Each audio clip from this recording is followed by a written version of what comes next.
మన ఇద్దరిలో ఎవరో ఒక్కరమే గెలుస్తాం, కానీ లాభం మాత్రం ఇద్దరికీ ఉండాలి. నాన్న చెప్పేది ఏంటంటే అన్న, నాకు అర్థమైందిరా.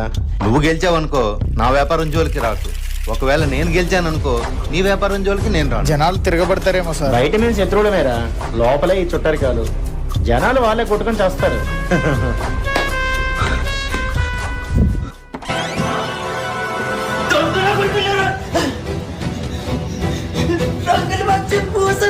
మీరు మమ్మల్ని రెచ్చగొట్టి మా జీవితాన్ని నాశనం చేస్తారా? వాటి రూమ్ లో పని